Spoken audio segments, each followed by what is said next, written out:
ঠাকুর বলছেন ভক্ত কোনটি ভালো। ভক্ত একজন জিজ্ঞেস করছে ঠাকুরকে কোনটি ভালো, জ্ঞান মিশ্রিত ভক্তি না প্রেমা ভক্তি। তা দু রকমের ভক্তির কথা বললেন, একটা হচ্ছে জ্ঞান সঙ্গে, আর একটা শ্রীরামকৃষ্ণ ঈশ্বরকে খুব ভালোবাসা না হলে প্রেমা ভক্তি হয় না। সেই জন্যে জ্ঞান মিশ্রিত হওয়াই ঠিকই আছে সাধারণের পক্ষে, আবার জ্ঞান মিশ্রিত না হলে তখন সেটা খুব ডেঞ্জারাস হয়ে যায়, তখন সেটা একদম ন্যারো সেক্টেরিয়ান হয়ে যায়। অ্যান্ড কোনো কোনো জায়গায় দেখবেন তারা অন্য কাউকে কোনো কিছু মানতেই দেয় না, করতেই দেয় না। তারা এত মানে নিজেদের শুধু ওইটুকুতে ছাড়া আর কোনো কিছু করতে দেবে না, কোথাও তারা যেতে দেয় না, কারোর প্রসাদ খেতে দেবে না, কোনো অন্য পুজোতে যেতে দেবে না, শুধু একটা জায়গায় ধরে রাখে। ফলটা কি হয়, একটা পুরো ডেভেলপমেন্টটা হয় না, তখন সেটা খুব ন্যারো মাইন্ডেড হয়ে যায়। ওই লোকগুলো খুব ভয়ঙ্কর সভ্যতার পক্ষে, মানব সভ্যতার পক্ষে। ওরা ওইভাবে যদি ওরা আলাদা করে কোথাও থাকতো সমাজের থেকে না থেকে, তাহলে ঠিকই ছিল, নিজের মতো থাকতো, কিন্তু তা তো না, সমাজের মধ্যেই রয়েছে। আবার অন্যকে নিন্দামন্দ করবে, অন্যের সঙ্গে থাকবে না, আর অন্যদের কষ্ট হলে, তাদের দুঃখ হলে ওদের কোনো সমস্যা নেই, ওরা ওটাকে মনে করে যে ঠিকই আছে, কেননা ওরা আমাদের ভগবানকে ভালোবাসে না, সুতরাং মরুগ্গে। এই ধরনের মানুষগুলো আবার যখন আমার সেই জ্ঞানটা নেই যে ঈশ্বরই সব সৃষ্টি করেছেন, তাহলে যেখানে যার কষ্ট হচ্ছে সে তো আমারই ভগবানের কষ্ট হচ্ছে, আমি কেমন করে অন্যের কষ্টটা দেখব, সেই ভাবটাই যার নেই, সে কি করে ভগবানকে ভালোবাসবে। তো সেইটাই উনি বলছেন যে ঈশ্বরের ভালোবাসা।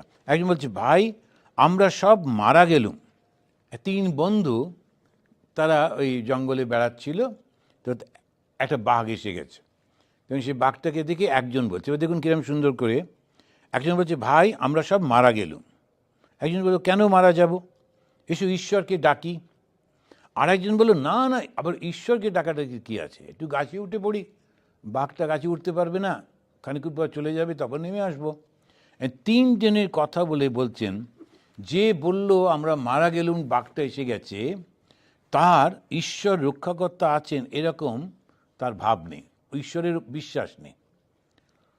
আর একজন যে বলল যে ডাকো, আমরা ঈশ্বরকে ডাকি, তার এটা বোধ আছে যে ঈশ্বর হচ্ছেন রক্ষাকর্তা, তো সুতরাং সেই বোধটা রয়েছে জ্ঞানী, এবং ও জানে যে ঈশ্বরই আমাদের সব কিছু সৃষ্টি করেছেন, উনি রক্ষা করবেন। আর যে বলল এসব গাছের উপর উঠে পড়ি, ওর ঈশ্বরের উপর ভালোবাসা জন্মেছে, এইটুকুর জন্যে ভগবানকে কেন কষ্ট দেব, ওই ভগবানকে কষ্ট দিতে চায় না। তো একেবারে যখন জ্ঞান পরিপক্কতা পেয়ে যায়, তখনই প্রেমা ভক্তি পাওয়া ভীষণ কঠিন। আমাদের যে ভক্তি সেটা কোন লেভেলের বোঝা মুশকিল।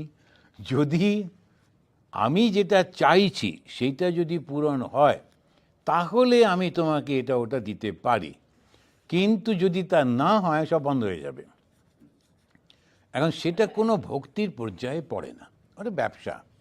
কারণ ভক্তিটা হচ্ছে একই রকমভাবে আমি ভালোবাসি, তুমি আমাকে ভালোবাসো বা না বাসো।